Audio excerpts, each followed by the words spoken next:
Welcome to the masterclass, dear students. Today's topic is life processes, and in this topic, we are going to learn about different types of processes which are happening inside our body, and we will learn why these processes are important for the survival of a living organism. Okay, तो पहले हम समझेंगे कि किन parameters के basis पे हम किसी ऑर्गेनिज्म को लाइव या डेड कह सकते हैं। तो प्यारे बच्चों, जैसे मैं आपसे पूछूं कि लाइव और डेड ऑर्गेनिजम्स का डिफरेंस बताएं तो आपके दिमाग में आ रहा होगा locomotion, movement of organisms, growth, feeding. ठीक। तो लेकिन ये सारे पैरामीटर्स काफी नहीं है पहचानने के लिए कि कोई ऑर्गेनिज्म लाइव है या डेड है। ठीक है। तो किसी ऑर्गेनिज्म को लाइव या डेड समझने के लिए हमें बहुत ही बेसिक लेवल पे जाना होगा, मॉलिक्यूलर लेवल तक जाना होगा। तो आज हम समझेंगे मॉलिक्यूलर लेवल पे जाके कि कोई ऑर्गेनिज्म लाइव है या डेड है। ओके। जैसे कि हमने पिछली क्लासेस में पढ़ा कि सेल्स जो है basic structure and functional unit of life है। तो सेल्स जो है, सेल्स मिलते हैं तो टिश्यू बनते हैं, टिश्यू से ऑर्गन्स बनते हैं, ऑर्गन से ऑर्गन सिस्टम बनते हैं, और ऑर्गन सिस्टम से एक इंडिविजुअल बनता है। ठीक प्यारे बच्चों, अगर सेल डेड हो जाए तो क्या एक ऑर्गेनिज्म जो है वो सरवाइव कर सकता है? नहीं कर सकता, क्योंकि बेसिक यूनिट सेल है। सेल ही डेड हो जाएगा तो पूरा ऑर्गेनिज्म जो है वो ऑटोमेटिकली डेड हो जाएगा। तो प्यारे बच्चों, अगर सेल सरवाइव नहीं करेगा तो ऑर्गेनिज्म सरवाइव नहीं करेगा, ये तो हमने समझ लिया। तो सेल डेड कैसे हो सकता है? देखो, हमारी बॉडी में जितने सारे प्रोसेस हो रहे हैं, उन प्रोसेस से हमारी बॉडी में कुछ ना कुछ वेस्ट मटेरियल जो है जनरेट हो रहा है। और वो वेस्ट मटेरियल क्या करता है, हर एक सेल का, जैसे हमने पढ़ा, सेल की एक डेफिनेट केमिकल कंपोजिशन होती है। और ये कंपोजिशन, जो केमिकल कंपोजिशन, ये बैलेंस्ड रहना जरूरी है। अगर सेल की केमिकल कंपोजिशन अनबैलेंस्ड होगी तो सेल क्या हो जाएगा? डेड हो जाएगा। और यही बैलेंस मेंटेन करने के लिए सेल की केमिकल कंपोजिशन को ये जो केमिकल कंपोजिशन का बैलेंस है, इस बैलेंस को मेंटेन करने के लिए हमारी बॉडी में डिफरेंट प्रोसेसेस जो है वो प्रोसेस करते रहते हैं। और यही एक बेसिक डिफरेंस है between living and non living organism में। लिविंग ऑर्गेनिज्म में जो है वो मॉलिक्यूलर मूवमेंट होती रहती है, मॉलिक्यूल्स की मूवमेंट होती रहती है थ्रू डिफरेंट प्रोसेस। और जो डेड ऑर्गेनिजम्स है उनमें मॉलिक्यूलर मूवमेंट नहीं होती।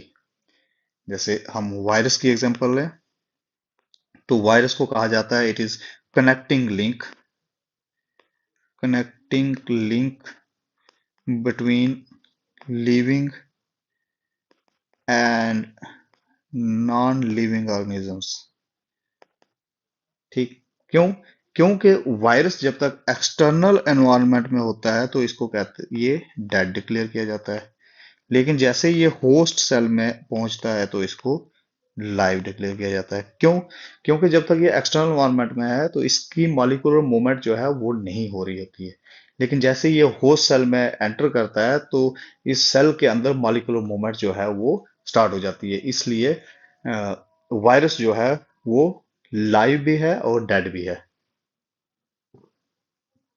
अगर हम किसी प्रोफेशनल से पूछें कि क्या मॉलिक्यूलर मूवमेंट जो है ये नेसेसरी है लाइफ के लिए, तो इस टाइम आप भी आंसर दे सकते हो कि yes, definitely yes, molecular movement जो लाइफ के लिए नेसेसरी है। अगर मॉलिक्यूलर मूवमेंट नहीं होगी तो हम किसी भी सेल को लाइव या लाइव नहीं कह सकते, वो डेड है। ठीक। अब क्वेश्चन है, what our life processes? Life processes क्या होते हैं? तो अभी आप समझ चुके होंगे लाइफ प्रोसेस क्या होते हैं। जितने भी प्रोसेस, जो सब प्रोसेस मिलके हमारी बॉडी के जितने प्रोसेस, जैसे डाइजेस्टिव प्रोसेस है, रेस्पिरेटरी सिस्टम है, सर्कुलेटरी सिस्टम है, एक्सक्रीटरी सिस्टम है, रिप्रोडक्टिव सिस्टम है। ये सारे के सारे सिस्टम जब मिलकर कोई बॉडी को मेंटेन करने के लिए जो प्रोसेस करते हैं, उन सब प्रोसेस को हम कहते हैं life process. All the process, ये जितने भी प्रोसेस हमारी बॉडी में हो रहे हैं, इन सब के लिए इंपॉर्टेंट क्या है? एनर्जी।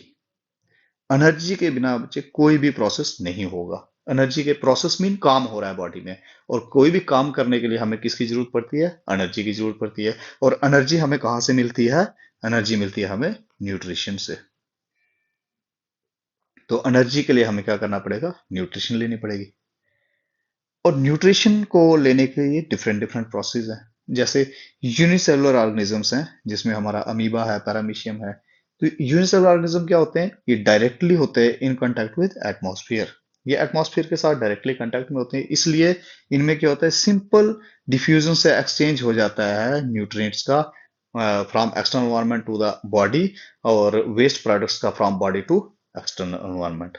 लेकिन लेकिन लेकिन मल्टी सेलुलर ऑर्गेनिजम्स जो हैं, मल्टी सेलुलर ऑर्गेनिजम्स जिनमें मैन भी है, एनिमल्स हैं, बड़े एनिमल्स जैसे मैन, जिसमें हम भी आ जाते हैं, ह्यूमन बींग्स भी आ जाते हैं, multi cellular organism.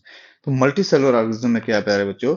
Multi cellular organism में स्पेशल ऑर्गन्स होते हैं, स्पेशल फंक्शंस परफॉर्म करने के लिए। क्योंकि ये मल्टी सेलुलर ऑर्गेनिज्म एक बड़ा ऑर्गेनिज्म है, तो इसमें सेल्स के जो है वो फंक्शंस डिवाइड कर दिए होते हैं। हर एक फंक्शन के लिए डिफरेंट टाइप ऑफ सेल्स होते हैं।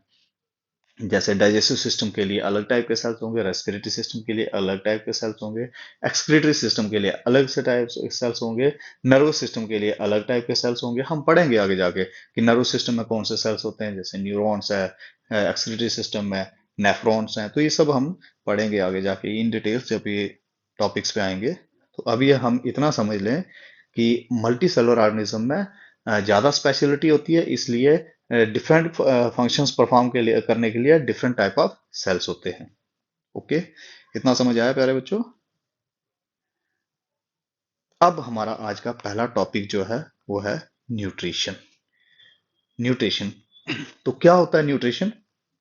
It is the process of transfer of energy, transfer of energy, energy mean food, from outside the body to the inside. तो न्यूट्रिशन क्या है? न्यूट्रिशन एक ऐसा प्रोसेस होता है जिसमें हम क्या करते हैं? हम एक्चुअली में हम एनर्जी लेते हैं इस प्रोसेस से। एनर्जी हमें कैसे मिलती है? Through food. तो न्यूट्रिशन में हम क्या करते हैं? हम फूड खाते हैं और उस फूड से हमें एनर्जी मिलती है, इसको हम कहते हैं न्यूट्रिशन। तो न्यूट्रिशन की डेफिनेशन बहुत सिंपल सी है। The process of taking food and getting energy from it is called nutrition. जो समझ आया न्यूट्रिशन क्या होता है? न्यूट्रिशन एक सिंपल सा एक ऐसा प्रोसेस है जिसमें हम क्या करते हैं? हम फूड लेते हैं और उस फूड से हमें एनर्जी मिलती है, इसको कहा जाता है न्यूट्रिशन। तो न्यूट्रिशन क्यों जरूरी है हमारे लिए? क्योंकि हमारी बॉडी में क्या है? डिफरेंट प्रोसेस हो रहे हैं जो हमारी ग्रोथ और डेवलपमेंट के लिए इंपॉर्टेंट है। उन सारे प्रोसेस के लिए हमें एनर्जी की जरूरत पड़ती है, और वो एनर्जी हमें मिलती है फूड से। और ये फूड जो है, ये लेने के इसी प्रोसेस को हम क्या कहते हैं? The process of taking food from outside is called nutrition. ठीक, न्यूट्रिशन समझ आ गया डेफिनेशन। अब न्यूट्रिएंट्स क्या होता है? तो न्यूट्रिएंट्स क्या है? Nutrients are substances that are essential for growth, development and maintenance of living organism. क्या प्यारे बच्चों? ग्रोथ, बॉडी की ग्रोथ, बॉडी की मेंटेनेंस, बॉडी की डेवलपमेंट के लिए जो सब्सटेंस हमें जरूरी होते हैं, उन सब्सटेंसेस को कहा जाता है न्यूट्रिएंट्स। तो आप समझ गए होंगे, आपने पिछली क्लासेस में भी पढ़ा और पिक्चर देख के भी समझ आ रहा है आपको न्यूट्रिएंट्स कौन कौन से होते हैं। कार्बोहाइड्रेट्स हैं, विटामिन्स हैं, मिनरल्स हैं, प्रोटीन्स हैं, लिपिड्स हैं। ये सारे क्या होते हैं? इनको कहते हैं न्यूट्रिएंट्स। और ये हमें कैसे मिलते हैं? ये मिलते हैं हमें थ्रू फूड। यहाँ पे पिक्चर में आपको अच्छे से दिखाया गया है किस किस चीज में क्या क्या चीजें, कौन कौन से न्यूट्रिएंट्स होते हैं। और ये हमें अपनी बैलेंस डाइट मेंटेन करके रखनी है। ये जो दिखाया गया है, ये न्यूट्रिएंट्स हमें अपने फूड में लेने ही लेने हैं। अब आ जाएंगे हम टाइप्स ऑफ न्यूट्रिशन पे। तो न्यूट्रिशन की टाइप्स क्या क्या होंगी प्यारे बच्चों? आपने एट्थ में भी पढ़ा है, नाइन्थ में भी पढ़ा है टाइप्स ऑफ न्यूट्रिशन। तो टाइप्स ऑफ न्यूट्रिशन क्या है? Autotrophic nutrition and heterotrophic nutrition. तो ऑटोट्रोपिक न्यूट्रिशन कौन सी होती है? ऑटो मीन सेल्फ, नाम से पता लग रहा है सेल्फ। तो autotrophic nutrition, autotrophic organisms are able to produce their own food through the process of photosynthesis और कीमोसिंथेसिस। ठीक, कौन से दो प्रोसेस? फोटोसिंथेसिस या कीमोसिंथेसिस से जो ऑर्गेनिजम्स अपना खाना खुद बनाते हैं उन ऑर्गेनिज्म को कहा जाता है ऑटोट्रॉप्स, और इस प्रोसेस को कहा जाता है ऑटोट्रॉपिक न्यूट्रिशन। ठीक है बच्चों, इसमें एग्जांपल्स हैं जैसे प्लांट्स, एल्गी और कुछ बैक्टीरियाज। ये क्या करते हैं? ऑटोट्रॉपिक न्यूट्रिशन करते हैं। ऑटोट्रॉपिक आगे दो प्रोसेस है, फोटोसिंथेसिस और कीमोसिंथेसिस से होता है। फोटोसिंथेसिस क्या होता है? फोटोसिंथेसिस एक ऐसा प्रोसेस है जिसमें कार्बन डाइऑक्साइड और वाटर मिलकर in the presence of solar energy की प्रेजेंस में कार्बन डाइऑक्साइड और वाटर क्लोरोफिल में ग्लूकोज बना देते हैं और ऑक्सीजन बाई प्रोडक्ट निकलता है। इसी प्रोसेस को सिंपली फोटोसिंथेसिस कहा जाता है। अब देखिए क्या होता है। ये लीफ है, लीफ में क्या है? क्लोरोफिल है। अब जब सनलाइट पड़ेगी तो ये सनलाइट इस क्लोरोफिल में ट्रैप हो जाएगी, ये पकड़ देगा क्लोरोफिल जो है सनलाइट को। और फिर क्या होगा, यहां से रूट्स, रूट्स से हमें क्या मिलेगा? वाटर।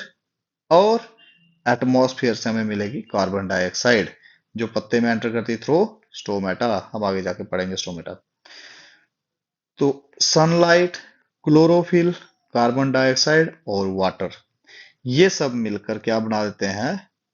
ग्लूकोज और ऑक्सीजन। ठीक, इसी प्रोसेस को कहते हैं photosynthesis. Photo mean light and synthesis mean preparation. The process by which carbon dioxide and water is converted into carbohydrates in the presence of sunlight and chlorophyll is called photosynthesis। और photosynthesis कहाँ पे होती है? Green plants में।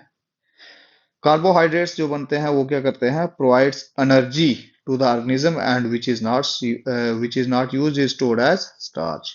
ये जो carbohydrates बने, glucose बना, ये जो है ये प्लांट यूज करता है अपनी एनर्जी के लिए। और जो कार्बोहाइड्रेट्स यूज नहीं होता उसको प्लांट जो है स्टोर कर देते हैं in the form of glycogen. किसकी फॉर्म में?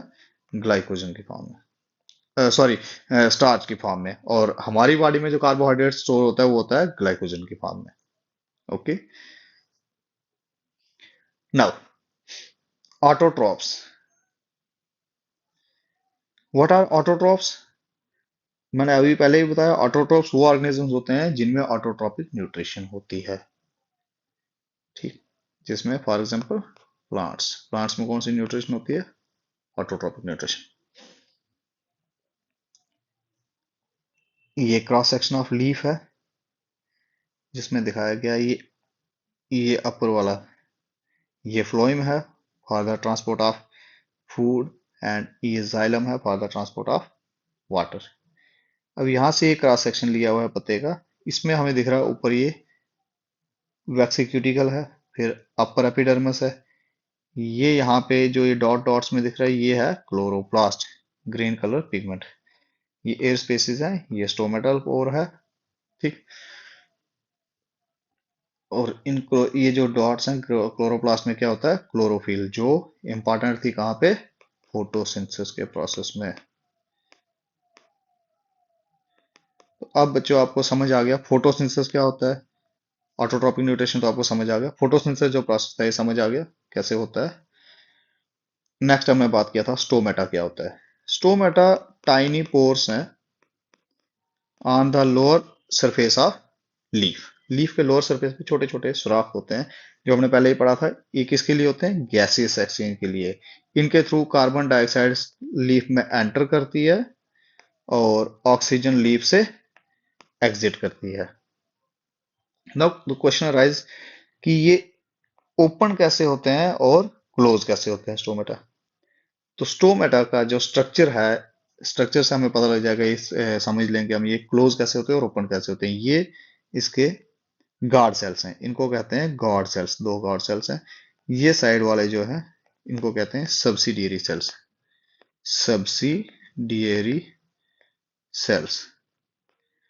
अब stomata opening and closing of stomata is completely controlled by guard cells. Guard cells. अब गार्ड सेल्स में ऐसा क्या प्रोसेस होता है कि जिसकी वजह से ये स्टोमेटा क्लोज हो गया और ये फिर ओपन भी हो गया? तो गार्ड सेल्स की खासियत ये रहती है कि गार्ड सेल्स के जो ये बीन शेप्ड होते हैं गार्ड सेल्स, ऐसे करके बीन शेप्ड होते हैं, लेकिन गार्ड सेल्स की जो इनर वाली वॉल्स हैं ये थिक होती हैं। थिक इनर वॉल होती है और थिन आउटर वॉल होती है। अब जैसे इसमें टर्जिडिटी टर्जिडिटी का इंपॉर्टेंट रोल होता है इन opening and closing of stomata. जैसे इसमें पानी ज्यादा बढ़ता है, वाटर इनटेक ज्यादा बढ़ता है, तो ये क्या होते हैं, टर्जिड हो जाते हैं।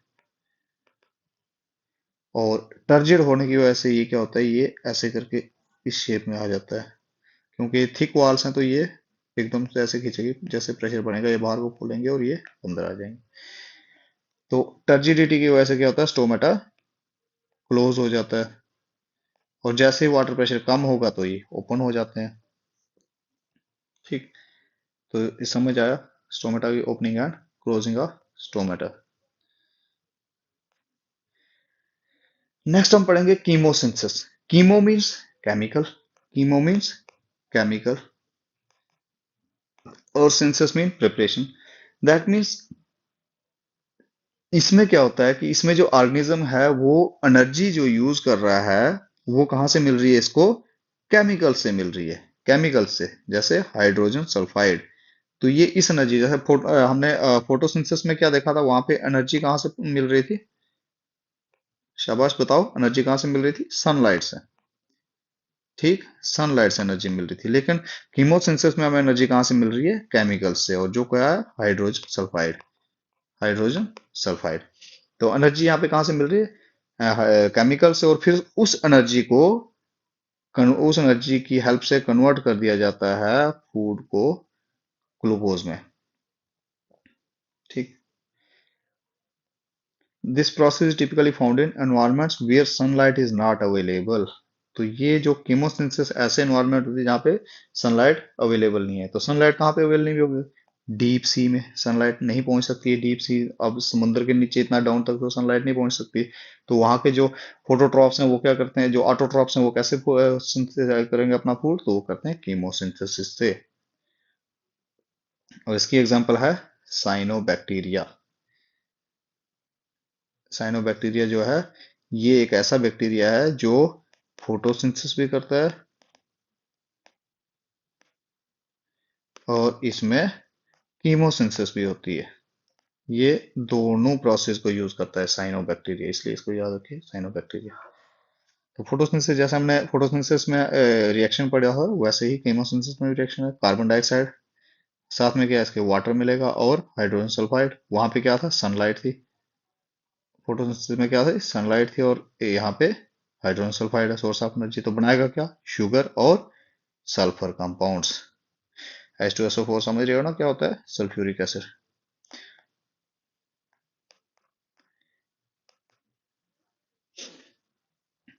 इसलिए जिस मीडियम में कीमोसिंथेसिस ज्यादा होगी वहां पे मीडियम जो है थोड़ा सा एसिडिक होगा।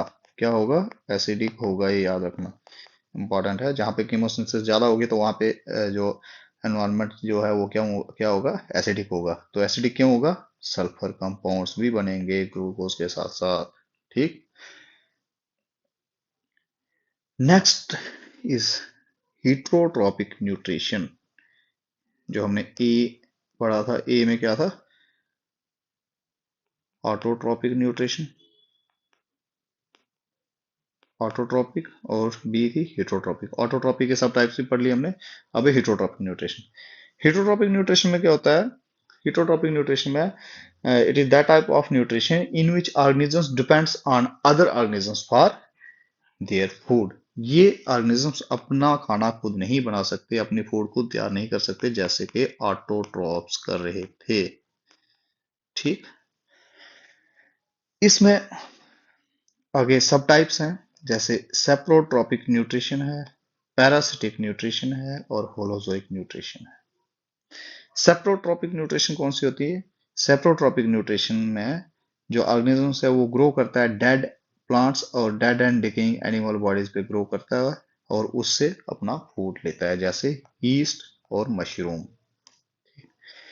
पैरासिटिक में क्या है, इसमें जो लिविंग ऑर्गेनिज्म है, जो ऑर्गेनिज्म जो फीड कर रहा है वो एक अदर लिविंग ऑर्गेनिज्म पे फीड करता है, डेड ऑर्गेनिज्म पे फीड नहीं करेगा, ये दूसरे लिविंग ऑर्गेनिज्म पे फीड करेगा और उससे अपनी जो है न्यूट्रिशन लेगा, जैसे टेप वार्म और लाइस। ठीक है, लाइस हमारे सिर में मिल जाएगी और टेप वार्म हमारे पेट में मिल जाएगा। ठीक, तो ये तभी तक सरवाइव कर रहे हैं जैसे जब तक इनका होस्ट सरवाइव कर रहा है। होस्ट मरा तो ये भी मर जाएंगे।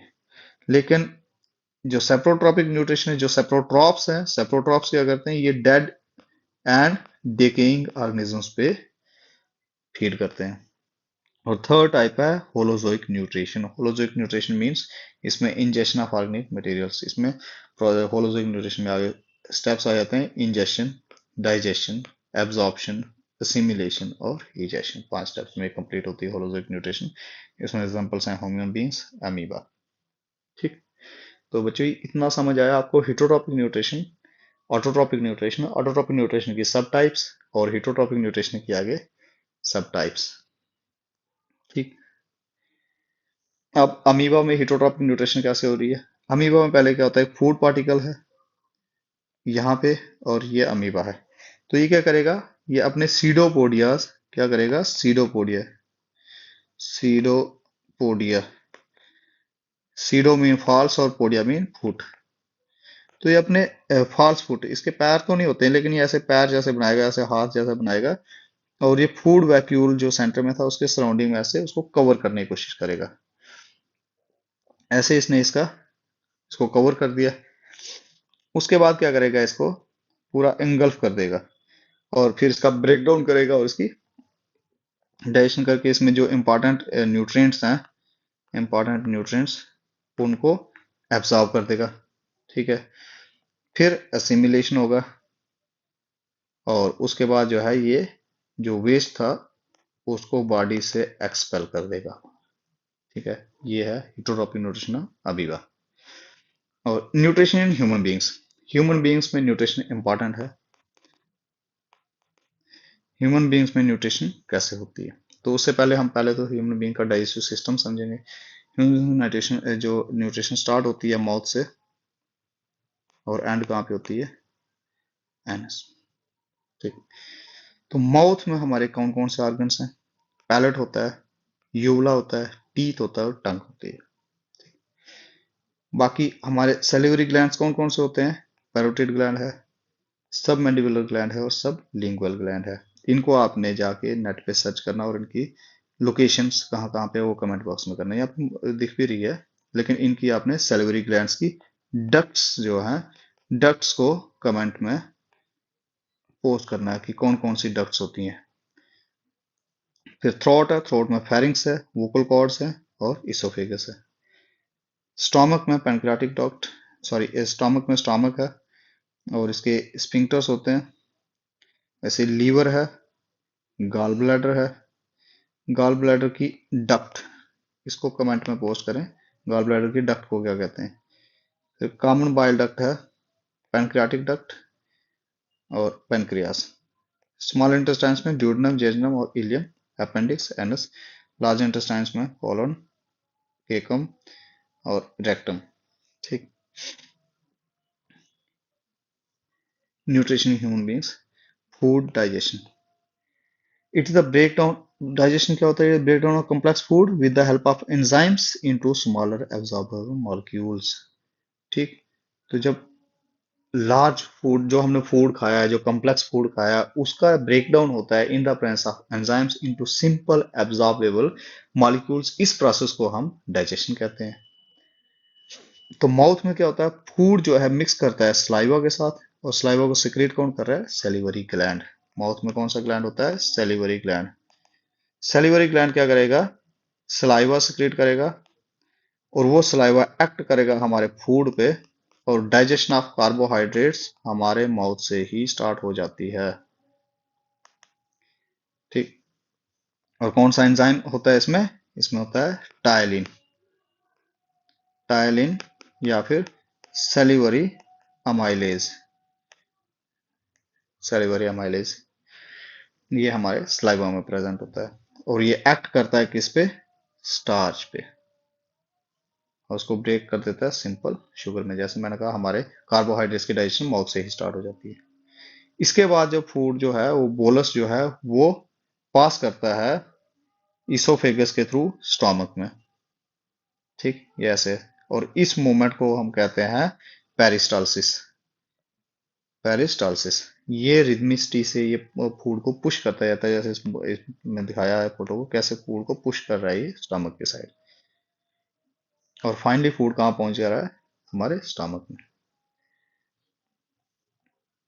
स्टमक क्या है? स्टमक एक बैग लाइक स्ट्रक्चर है जो कुछ जूस सिक्रेट करता है। जूस मीन कुछ एसिड सिक्रेट करता है। ठीक है, और उस एसिड को कहते हैं गैस्ट्रिक जूस। अब क्वेश्चन पूछे कि गैस्ट्रिक जूस कहाँ सिक्रेट होता है, तो गैस्ट्रिक जूस कहाँ सिक्रेट होता है? स्टमक में। कहाँ पे सिक्रेट होता है गैस्ट्रिक जूस? स्टमक में। गैस्ट्रिक जूस में क्या क्या होता है? गैस्ट्रिक जूस में पेप्सिन होता है जो एक प्रोटीन डाइजेस्टिंग एंजाइम है। और गैस्ट्रिक जूस में क्या होता है? HCl होता है जो क्या करता है, फूड में कुछ अगर बैक्टीरिया वगैरह होगा उसको किल कर देता है और एक एसिडिक मीडियम प्रोवाइड करता है। कौन? HCl।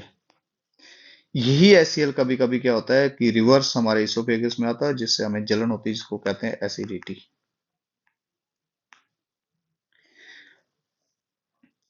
अब यहाँ पे इसका एसिडिक मीडियम जरूरी है, क्योंकि जो पेप्सिन एंजाइम है उसको एक्शन करने के लिए एसिडिक मीडियम जरूरी होता है। अब क्वेश्चन अराइज होता है कि अगर ये एसिडिक मीडियम, इसका पीएच अगर 2 तक होता है, तो इतना कम पीएच होने के बावजूद ये जो वाल है इसको बर्न क्यों नहीं करता? यहाँ पे जैसे इसोफेगस में थोड़ा भी आता तो इतनी बर्निंग सेंसेशन फील होती है, लेकिन स्टमक को बर्न क्यों नहीं करता? तो यहाँ पे इंपॉर्टेंट रोल प्ले करता है म्यूकस। म्यूकस की लाइनिंग रहती है स्टमक के ऊपर, जिसकी वजह से ये इसको अफेक्ट नहीं करता। अब फूड जो है वो स्टमक से पास हो जाता है स्मॉल इंटेस्टाइन में। Small intestine longest and highly coiled part of alimentary canal है। एलिमेंट्री कैनाल का सबसे लंबा पार्ट जो है स्मॉल इंटेस्टाइन है, और ये हाईली क्वाइल्ड होता है। हर्बीवोर्स का जो स्मॉल इंटेस्टाइन है थोड़ा लॉन्गर होता है देन कार्निवोर्स। तो ये भी इंपॉर्टेंट है, पूछा जाता है हर्बीवोर्स का एलिमेंट्री स्मॉल इंटेस्टाइन ज्यादा लेंथी है या कार्निवोर्स का। तो स्मॉल इंटेस्टाइन फाइनल साइट होती है जहां पे प्रोटीन्स, कार्बोहाइड्रेट्स और फैट्स की कंप्लीट डाइजेशन हो जाती है। स्मॉल इंटेस्टाइन्स में सिक्रीशंस जो है वो आती हैं लीवर और पैनक्रियाज की। लीवर से आता है बाइल जूस, और पैनक्रियाज से पैनक्रियाटिक जूस।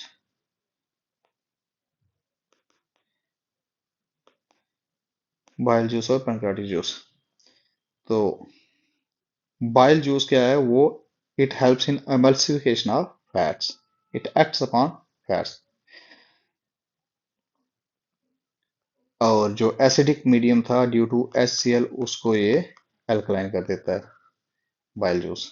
तो इस फोटो में मैंने जो क्वेश्चन पूछा था आपसे, यहाँ पे क्लियर हो रहा होगा कि लीवर की डक्ट को क्या कहते हैं, और जब लीवर और पैनक्रियाज की दोनों की डक्ट कॉमन हो जाती है उसको क्या कहते हैं, ये कमेंट करें। Next is pancreas. पैनक्रियाज एक बहुत ही इंपॉर्टेंट ऑर्गन है हमारी बॉडी का। इसको मिक्स्ड ग्लैंड भी कहा जाता है। हायर स्टडीज में आप पढ़ेंगे पैनक्रियाज को मिक्स्ड ग्लैंड भी कहा जाता है। क्यों? क्योंकि ये बोथ एंडोक्राइन और एक्सोक्राइन ग्लैंड है। तो पैनक्रियाज हमारी पैनक्रियाटिक जूस में कुछ इंपॉर्टेंट एंजाइम्स क्रिएट करता है, जैसे ट्रिप्सिन, लाइपेज। ठीक है, और ट्रिप्सिन एक्ट करता है प्रोटीन्स पे और लाइपेज एक्ट करता है कार्बोहाइड्रेट्स पे। अब यहाँ से फूड जो है आगे पास करता है स्मॉल इंटेस्टाइन में। तो स्मॉल इंटेस्टाइन में जो ग्लैंड्स है उनमें से जैसे प्रोटीन्स को डाइजेस्ट करके अमाइनो एसिड बना दिया जाता है, कार्बोहाइड्रेट्स का ब्रेकडाउन होकर ग्लूकोज बन जाते हैं, फैट्स का ब्रेकडाउन होकर फैटी एसिड्स बन जाते हैं, और ये अमाइनो एसिड, ग्लूकोज और फैटी एसिड डायरेक्टली एब्जॉर्ब हो जाते हैं बॉडी में। Finally food is absorbed by the finger like projections called villi. ये विलाई का डिटेल्ड स्ट्रक्चर है। और आपने देखा होगा ये इन स्मॉल इंटेस्टाइन का इंटरनल ल्यूमन है। ल्यूमन में ये फिंगर लाइक प्रोजेक्शन जो है इनको कहते हैं विलाई। और विलाई में क्या होता है, यहाँ से हमारे जो है जो कॉम्प्लेक्स फूड जो ब्रेक डाउन होकर सिंपल मॉलिक्यूल्स बन गए हैं वो यहाँ पे इन विलाइज के थ्रू एब्जॉर्ब होकर हमारे ब्लड में पहुंच जाते हैं। ठीक, यहाँ से हायर स्टडीज में आप पढ़ोगे इनको कंप्लीटली इन डिटेल्स की कैसे एब्जॉर्प्शन होता है फूड का। और नेक्स्ट और फाइनल स्टेप जो था वो था अनडाइजेस्टेड फूड का excretion from the body. Thanks, dear students. Thanks a lot for watching this lecture. And yes, I will be waiting for your comments. आपको कोई भी टॉपिक नेक्स्ट टॉपिक जो समझना हो, और जो इस टॉपिक में जो समझ नहीं आया, जो कंसेप्ट्स क्लियर नहीं हुए हैं, तो आप मुझे कमेंट्स बॉक्स में जाके कमेंट्स कर सकते हैं।